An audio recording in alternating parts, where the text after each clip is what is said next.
आज का अपना कॉन्सेप्ट है nature of roots of a quadratic equation. तो सपोज आपको एक क्वाड्रेटिक इक्वेशन दे रखी है a x square plus b x plus c equal to zero.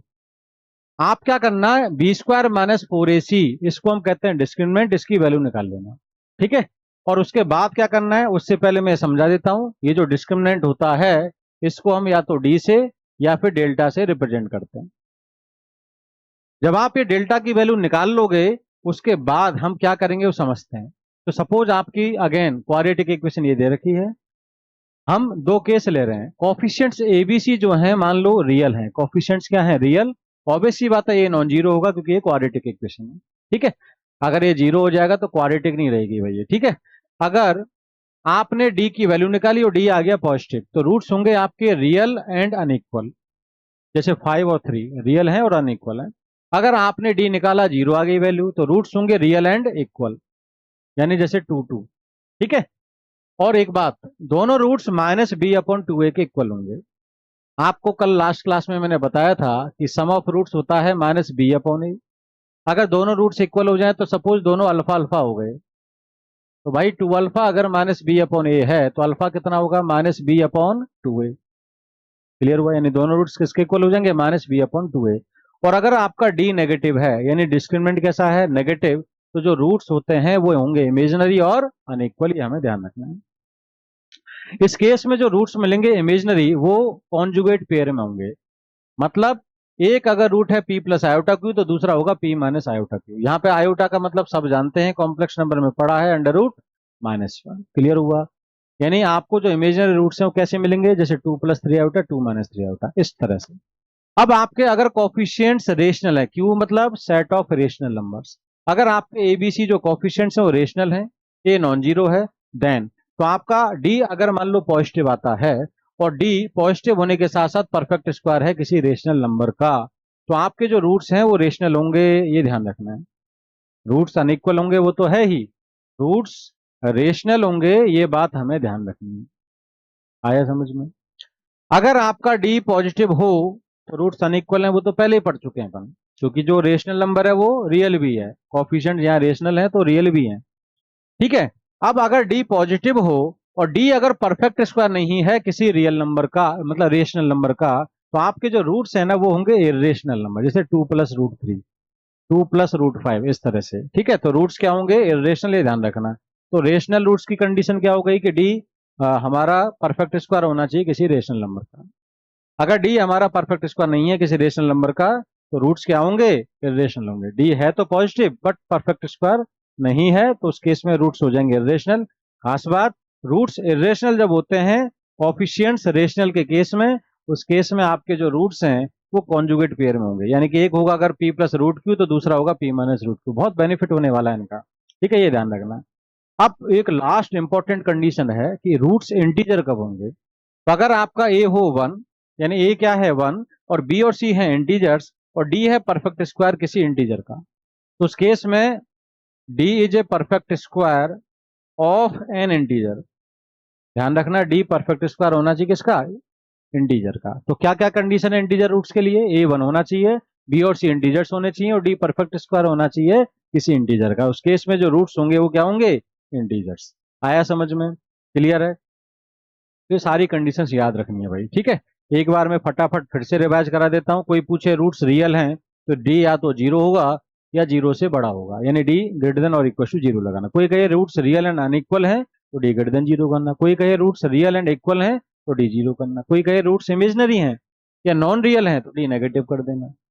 अगर कोई कहे कि रूट्स रेशनल हैं तो डी किसी रेशनल नंबर का परफेक्ट स्क्वायर होना चाहिए उस केस में।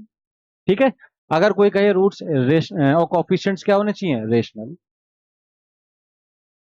क्लियर है।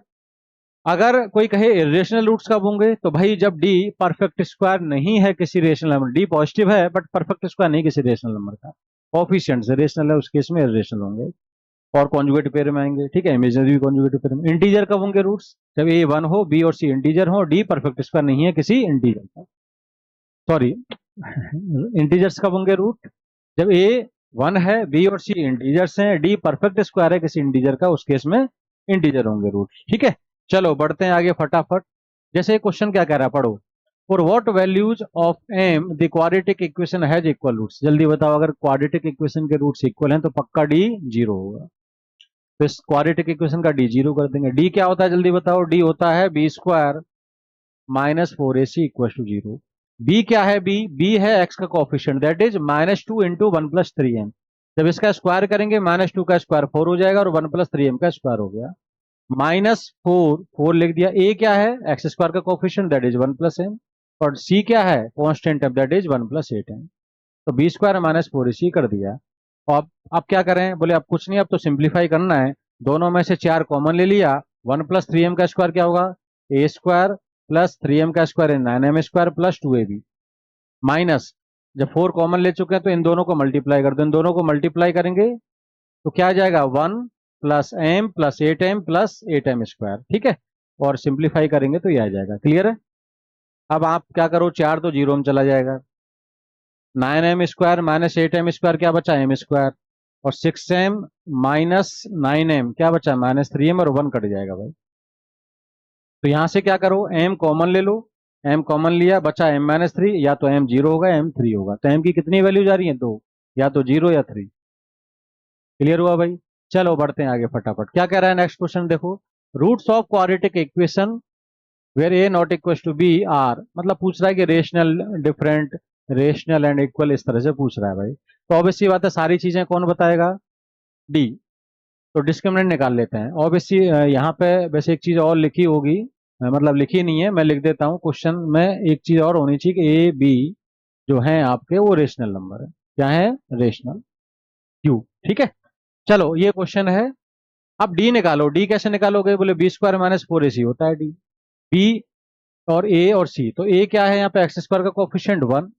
और बी क्या है? एक्स का coefficient, that is minus two A plus B. और सी क्या है? ये कॉन्स्टेंट है। बी स्क्वायर माइनस फोर ए सी में ये पुट कर दो तो इसका स्क्वायर करेंगे तो फोर ए प्लस बी का स्क्वायर माइनस फोर वन और इंटू दिस। क्लियर है कि नहीं है? तो इसको ओपन कर दिया हमने। ए प्लस बी का होल स्क्वायर सब जानते हैं, तो four times a plus b का होल स्क्वायर क्या होगा? ए square plus b square plus two A B. Minus ये कितना बन गया? Four into two, eight. ये आ जाएगा एट ए square minus eight b square.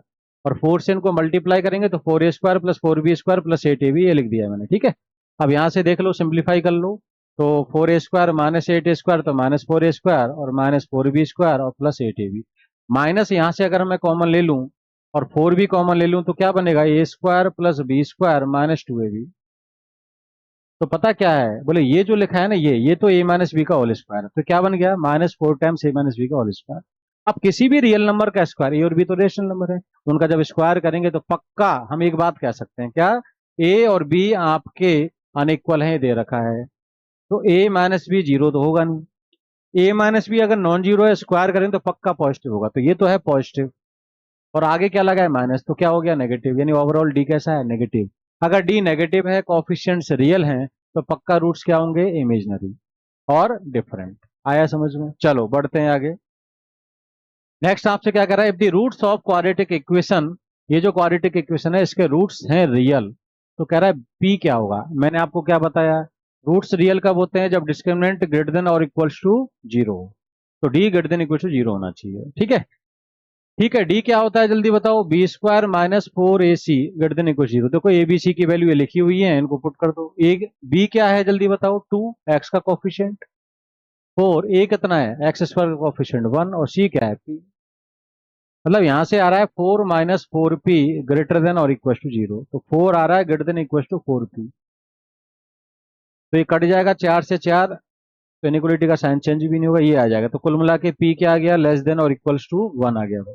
ठीक है, चलो बढ़ते हैं आगे। नेक्स्ट अगला क्वेश्चन क्या कह रहा है? If one minus iota is a root of equation, ये क्वाड्रेटिक इक्वेशन है, इसका रूट है वन माइनस आयोटा। इसमें एक चीज मिसिंग है, उसमें लिख लेना ऑल्सो कि ए और बी जो है ना वो रियल है।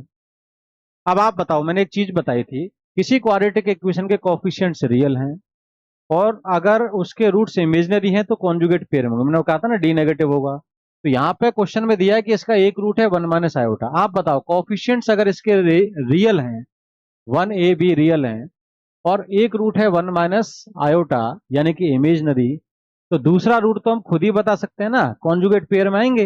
तो दूसरा रूट पक्का क्या होगा, 1 + आयोटा होगा। तो भाई रूट्स पता चल गए ना, क्वाड्रेटिक के दो ही रूट्स होंगे, एक 1 - आयोटा और एक 1 + आयोटा। तो क्या कह रहा है, अलो ए और बी क्या होंगे ऐसा पूछ रहा है, ठीक है। तो एक काम करते हैं, जब दोनों रूट्स पता हैं तो सम ऑफ रूट्स निकाल लेते हैं। सम ऑफ रूट्स कितना आएगा, जोड़ो उनको, आयोटा से आयोटा कट जाएगा, 2 आएगा। कितना आएगा, यहाँ से ये कट जाएगा, कितना आएगा, सम ऑफ रूट्स 2। और यहाँ से सम ऑफ रूट्स क्या आएगा, लास्ट क्लास में पढ़ा था, -b/a। तो -b मतलब x का कोफिशिएंट, a मतलब x² का कोफिशिएंट। तो -a और इधर 2, तो a आ गया आपका -2। और product of roots, product of roots निकाल लो। कैसे निकालोगे प्रोडक्ट ऑफ रूट्स, यहाँ से तो आएगा b, याद है, c/a।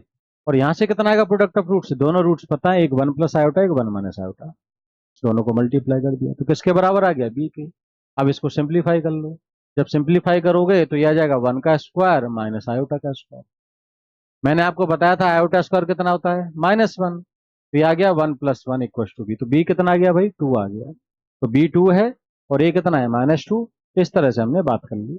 आगे नेक्स्ट क्वेश्चन क्या कह रहा है, क्वाड्रेटिक इक्वेशन बताओ जिसके कोफिशिएंट्स हैं रेशनल और एक रूट है 2 + √3। एक बात बताओ, ये तो हमने पढ़ा है ना, जब कोफिशिएंट्स रेशनल हों और डी अगर परफेक्ट स्क्वायर नहीं है किसी रेशनल नंबर का, तो उस केस में रूट्स क्या होते हैं, इर्रेशनल। याद है ना, कोफिशिएंट्स रेशनल है, डी पॉजिटिव है, बट परफेक्ट स्क्वायर नहीं किसी रेशनल नंबर का, तो रूट्स इर्रेशनल होते हैं, कॉन्जुगेट पेयर में होते हैं। तो वही कहानी तो है, कोफिशिएंट्स रेशनल है, एक रूट इर्रेशनल दे रखा है, तो दूसरा मैं खुद बता सकता हूँ कि दूसरा होगा 2 - √3, कॉन्जुगेट पेयर होंगे। अब बताओ, दोनों रूट्स पता चल गए ना। क्वाड्रेटिक इक्वेशन कैसे लिखते हैं, x² - sx + p = 0। s मतलब सम ऑफ रूट्स, p मतलब प्रोडक्ट ऑफ रूट्स। तो वही लिखा, x² - सम ऑफ रूट्स और प्रोडक्ट ऑफ रूट्स। सिंप्लीफाई कर लिया, √3 कट जाएगा तो 4, और ये मल्टीप्लाई करेंगे तो आ जाएगा 4 - 3 दैट इज 1। तो इक्वेशन आ गई ये। बढ़ते हैं आगे, नेक्स्ट क्वेश्चन क्या कह रहा है, ये बहुत बढ़िया कॉन्सेप्ट है जो आपको याद रखना है। क्या, कोई आपसे पूछे कि क्वाड्रेटिक इक्वेशन है ये, ax² + bx + c = 0 और इसके दोनों रूट्स पॉजिटिव हैं, इस क्वाड्रेटिक इक्वेशन के दोनों रूट्स क्या हैं, पॉजिटिव, तो कंडीशन क्या होगी। तो देखो, पहली बात तो ये कि पॉजिटिव रियल नंबर है, तो रूट्स रियल होने चाहिए। रियल होने के लिए डी या तो ग्रेटर देन 0 होगा या = 0 होगा। इसके बाद आप बताओ, आपके दोनों रूट्स अगर मान लो पॉजिटिव हैं, मान लो 2 और 3, तो सम कितना आएगा, पॉजिटिव प्लस पॉजिटिव पॉजिटिव आएगा, जैसे 5 आ गया इस केस में। बाकी अगर दोनों रूट्स पॉजिटिव हैं तो positive plus positive sum of roots क्या आएगा, पॉजिटिव आएगा। और product of roots positive into positive क्या होगा, पॉजिटिव। तो ये 3 कंडीशन लगा देना। कोई कहते हैं इस पर्टिकुलर क्वाड्रेटिक इक्वेशन के रूट्स पॉजिटिव हैं, तो वहां डी ग्रेटर देन = 0, क्योंकि रूट्स रियल होने चाहिए। सेकंड लगाना आप, सम ऑफ रूट्स पॉजिटिव और product of roots positive. Third, 3 condition. अगर दोनों रूट्स नेगेटिव हैं तो अभी भी मैं कहूंगा नेगेटिव है तो रियल तो है ही ना, तो पहली कंडीशन तो यही रहेगी कि डी ग्रेटर देन = 0 होना चाहिए। अब सम ऑफ रूट्स क्या हो जाएगा, नेगेटिव, क्योंकि दो नेगेटिव नंबर को जोड़ोगे तो नेगेटिव आएगा। बट प्रोडक्ट ऑफ रूट्स, दो नेगेटिव नंबर को मल्टीप्लाई करेंगे तो क्या आ जाएगा, पॉजिटिव, इसलिए प्रोडक्ट क्या होगा, पॉजिटिव। ये ध्यान रखना है। चलो, एक और इंपॉर्टेंट कंडीशन है जो आपको याद रखनी है। अगर आपको कोई क्वाड्रेटिक इक्वेशन दिखे, उसके सारे कोफिशिएंट्स का सम 0 है, तो एक रूट होगा 1 और दूसरा होगा c/a। क्यों, क्योंकि प्रोडक्ट ऑफ रूट्स क्या होता है, c/a। अब मैं कहूं कि एक रूट 1 है, दूसरा मान लो बीटा है, तो बीटा इंटू 1 तो बीटा ही हुआ ना, तो बीटा आ गया c/a। ये ध्यान रखना। जैसे ये एक क्वाड्रेटिक इक्वेशन दे रखी है, अगर आप इसमें सम ऑफ रूट्स निकालें, सम ऑफ कोफिशिएंट्स निकालें, यानी एबीसी का सम, तो 2 + 3 - 5 क्या आ रहा है भाई, 0। सम ऑफ कोफिशिएंट 0 है, तो इसका एक रूट 1 है और दूसरा c/a दैट इज -5/2 होगा। आप रूट्स निकाल के देख लो, फैक्टर करके यही आएगा, ठीक है। बाकी एज ए रिजल्ट याद रखना, काम की चीज है। ये जेईई मेन 2025 का क्वेश्चन है, शानदार क्वेश्चन है, देख लो क्या कह रहा है। कंसीडर दी क्वाड्रेटिक इक्वेशन, एक आपको क्वाड्रेटिक इक्वेशन दे रखी है, एन आपको दे रखा है इस रेंज में, यानी एन आपका 20 से लेके 100 कुछ भी हो सकता है और नेचुरल नंबर है। इसका मतलब एन या तो 20 होगा या 21, 22 से लेके 100 तक कुछ भी हो सकता है। आगे क्या कह रहा है, तो number of all distinct values of N, N की वो सारी डिस्टिंक्ट वैल्यूज बताओ, विच फोर वे, जिनके लिए इक्वेशन है इंटीग्रल रूट्स। अभी मैंने बताया था इंटीग्रल रूट्स की कंडीशन क्या थी, ए 1 होना चाहिए, बी और सी इंटीजर होने चाहिए और डी परफेक्ट स्क्वायर होना चाहिए इंटीजर का। तो बस वही कंडीशन लगा देते हैं। बताओ, ए यहाँ पे क्या है, 1, ठीक है, इंटीजर है, मतलब ए तो 1 ही होना चाहिए। बी और सी इंटीजर होने चाहिए, तो बी यहाँ पे 4 है और सी है -n, एन नेचुरल नंबर है, minus times natural number integer ही होगा। तो बी और सी इंटीजर हो गए, ए 1 हो गया। बस एक ही कंडीशन बची, कौन सी, डी परफेक्ट स्क्वायर होना चाहिए इंटीजर का। तो डी निकालेंगे यहाँ से, बी स्क्वायर माइनस 4ac, तो बी है 4 माइनस 4, ए है 1, सी है माइनस एन, ये आ गया 4n 16, 16 में से 4 कॉमन ले लिया तो 4 प्लस एन। अब आपको डी क्या बनाना है, परफेक्ट स्क्वायर। आप बताओ, 4 तो ऑलरेडी परफेक्ट स्क्वायर है 2 का, 4 प्लस एन भी परफेक्ट स्क्वायर होना चाहिए इंटीजर का, ये हमें सोचना है। तो भैया एन पर एन क्या है, एन है 20 से 100 कुछ भी हो सकता है, हमें तो एन प्लस 4 चाहिए ना भाई, तो इसमें 4 ऐड कर दिया तो 24 बन गया, ये 104 बन गया। अब आप बताओ, 4 तो परफेक्ट स्क्वायर है ही, 4 प्लस एन भी परफेक्ट स्क्वायर हो जाए तो दोनों परफेक्ट स्क्वायर का प्रोडक्ट भी परफेक्ट स्क्वायर होगा। तो 4 प्लस एन परफेक्ट स्क्वायर हो तो इस इंटरवल में परफेक्ट स्क्वायर कौन कौन है, 24 से जस्ट बड़ा परफेक्ट स्क्वायर है कौन, 25। तो इन क्या होना चाहिए, 5 का स्क्वायर, 6 का स्क्वायर, 7 का स्क्वायर, 8 का स्क्वायर, 9 का स्क्वायर और 10 का स्क्वायर। क्यों, क्योंकि 11 का स्क्वायर होता है 121, जो कि 104 से ज्यादा है, हाँ 100 104 से कम है। तो ये n प्लस 4 क्या क्या वैल्यूज ले सकता है, 5 स्क्वायर, 6 स्क्वायर, 7 8 9 10 का स्क्वायर। तो n क्या होगा, n होगा 5 square minus 4, 6 square minus 4, 7 square minus 4, 8 square minus 4, 9 और 10 स्क्वायर माइनस 4। आया समझ में, ये एन की वैल्यूज है। हालांकि आपसे एन नहीं पूछा था कि एन क्या है, उन्होंने पूछा था number of values of N, यानी एन की कितनी वैल्यूज के लिए रूट्स इंटीजर होंगे। तो एन की कितनी वैल्यूज के लिए रूट्स इंटीजर होंगे, 1 2 3 4 5 6, 6 वैल्यूज। तो आंसर इज 6। ठीक है, चलो, तो आज हमने नेचर ऑफ रूट्स पढ़ लिया है। ठीक है, मिलते हैं नेक्स्ट लेक्चर में।